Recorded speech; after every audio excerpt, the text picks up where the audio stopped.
Wherever you go, whatever you do, throw a little at it. Omax, Vest and Briefs. CNG gas தட்டுப்பாடு காரணமாக மதுரையில் நூற்றுக்கணக்கான அரசு பேருந்துகள் மற்றும் தனியார் வாகனங்கள் நீண்ட வரிசையில் காத்திருக்கின்றன.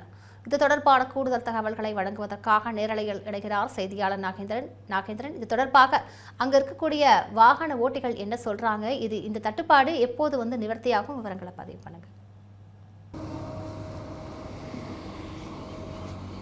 வணக்கம் காயத்ரி.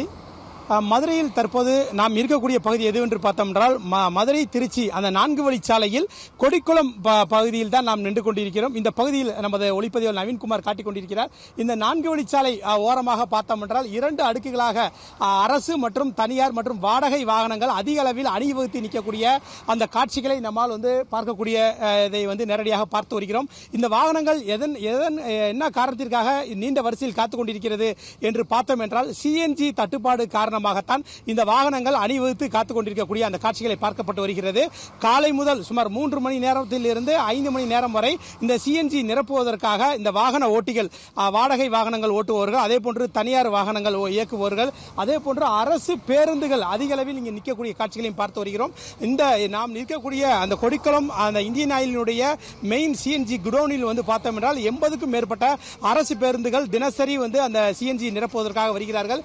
ஆனால் பல மணி நேரமாக இந்த அரசு பேருந்துகளும் வாடகை வாகனங்களும் சிஎன்ஜி நிரப்புவதற்காக இங்கு பல மணி நேரமாக காத்து கிடப்பதால் பொதுமக்களும் அதே போன்று வாடகை கார் ஓட்டக்கூடிய அந்த வாகன ஓட்டிகளும் மிகுந்த அவதிக்குள்ளாகக்கூடிய அந்த நிலைமைகளை பார்க்கப்பட்டு வருகின்றது.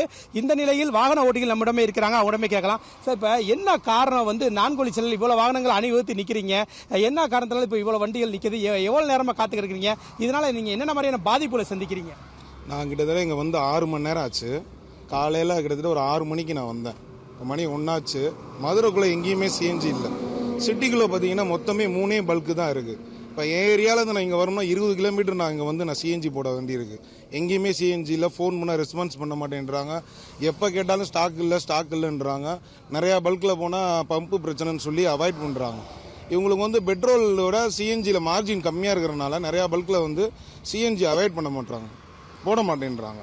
இப்போ இந்த பல்க் எடுத்துக்கிட்டிங்கன்னா கிட்டத்தட்ட கவர்மெண்ட் பஸ் ஃபுல்லாமே மதுரை டிப்போன்னு இல்லாமல் சோழவந்தான் டிப்போ, மேலூர் டிப்போ எல்லாமே இங்கே தான் சிஎன்ஜி போடுறாங்க. இவங்க போடுறதுனால எங்களுக்கு பார்த்தீங்கன்னா எங்களோட ப்ரெஷர் குறைஞ்சி எங்களுக்கு சிஎன்ஜி அளவுமே கம்மியாக தான் பிடிக்குது.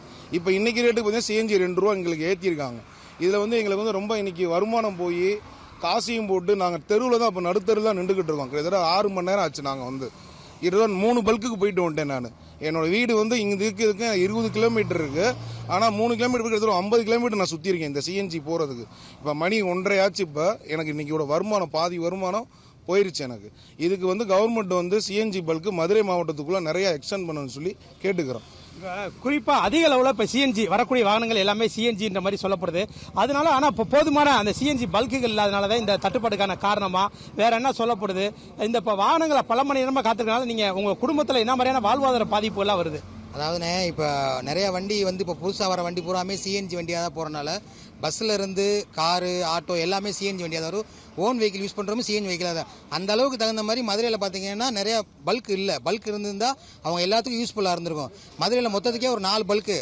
ஆனால் 4 பல்க்குக்கு பார்த்தீங்கன்னா வண்டி மட்டும் பார்த்தீங்கன்னா ஆட்டோ, காரு எல்லாம் சேர்த்து ஒரு 10,000 வண்டிக்கு மேலே இருக்குது மதுரைக்கு மட்டும், டீ போர்டு வண்டி எல்லாம் சேர்த்து. அப்போ அந்த அளவுக்கு இருக்கிறப்ப சிஎன்ஜி எங்களுக்கு தட்டுப்பாடு ஆகுது. காலையில் வந்தோம்னா அண்ணன் சொன்ன மாதிரி 4 மணி நேரம் 5 மணி நேரம் காத்து கிடந்து இப்போ நான் 11 மணிக்கு இங்கே வந்தேன். இன்ன வரைக்கும் எனக்கு சிஎன்ஜி கிடைக்கல. லைனில் நின்றுக்கிட்டு இருக்கேன். நீ அடுத்து போக தான் எனக்கு சிஎன்ஜி நான் உட்காந்து நான் பிடிச்சிட்டு போகணும். இனி அடுத்து நான் இதை பிடிச்சிட்டு போனதுக்கப்புறம் வீட்டுக்கு தான் போக முடியும். சவாரி கிடைக்காது எனக்கு. நீ அடுத்து நான் சவாரி எடுக்கணும்னா நான் சாயந்தரம் வரைக்கும் இருந்து ஓட்டிட்டு தான் நான் போக முடியும். அதனால எங்கள் வாழ்வாதாரம் ரொம்ப பாதிக்கப்படுது. அதுக்கு ஏதாவது ஒரு நடவடிக்கை எடுக்கணும். இப்ப இந்த சிஎன்ஜி தட்டுப்பாடுன்றது இன்னைக்கு மட்டும்தான் நடக்குதா, இல்ல தினமும் இதே மாதிரிதான் நீங்க காத்து கடந்து போற மாதிரி இருக்கா? அதை பத்தி நடக்கிறது தான். எல்லிசி நேரம் ரொம்ப மோசம். மெயினான ஏரியா தாங்க, போடுறதுக்கு வண்டி நிறைய நிக்குது. இதுக்கு ஏதாவது ஒரு வழியை பாருங்க கவர்மெண்ட் படி. எல்லிசி நேரம் பொது இடத்துல இருக்குண்ணே.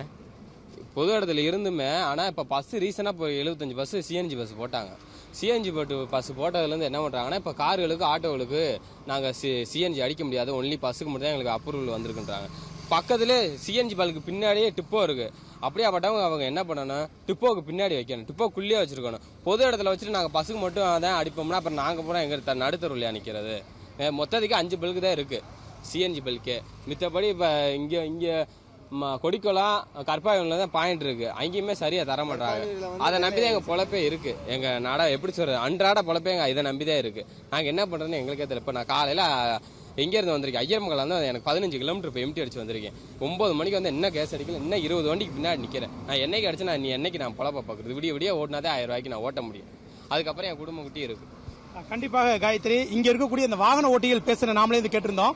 இப்ப இது பேசினவங்க அனைவரும் வந்து அந்த வாடகை கார்கள் ஓட்டக்கூடிய அந்த வாகன ஓட்டிகள், அதே போன்று அரசு பேருந்துகள் சுமார் ஒரு 20-30 வாகனங்கள் பேருந்துகளுக்கு மேல இங்க அணிவகுத்து காத்து கொண்டிருக்கிறது. இந்த பேருந்துகள் அனைத்தும் இந்த சிஎன்ஜி நிரப்புவதற்காக இங்க பல மணி நேரமா காத்து கிடக்கனால பல்வேறு மதுரை மாவட்டத்தில் இருக்கக்கூடிய பல்வேறு பேருந்து நிலையங்கள்ல மக்கள் அந்த பேருந்துகள் கிடைக்காம மிகுந்த அவதிக்குள்ளாகக்கூடிய நிலைமைகள் இருக்கு. நகர பேருந்துகள் மற்றும் புறநகர் பேருந்துகள் என ஏராளமான பேருந்துகள் நிற்கிறது. சுமார் ஒரு 200க்கும் மேற்பட்ட அரசு பேருந்துகள், தனியார் வாகனங்கள், இந்த வாடகை வாகனங்கள் இங்கே காத்து கொண்டிருக்கிறதுனால மக்களும் அதே போன்று வாடகை வாகனங்கள் ஓட்டக்கூடிய அந்த ஓட்டுநர்களும் மிகுந்த பாதிப்புக்குள்ளாகி வருவதனாலையும் இதனால எதிர்வரும் நாட்களில் வந்து இந்த சிஎன்ஜி பல்குகள் வந்து அதிக அளவில் வந்து மதுரை மாவட்டங்களில் வந்து நிறுவப்படணும் என்பதா இவரோட ஒட்டுமொத்த கோரிக்கையாக உள்ளது. காயத்ரி, விரிவான விவரங்களுக்கு நன்றி நாகேந்திரன்.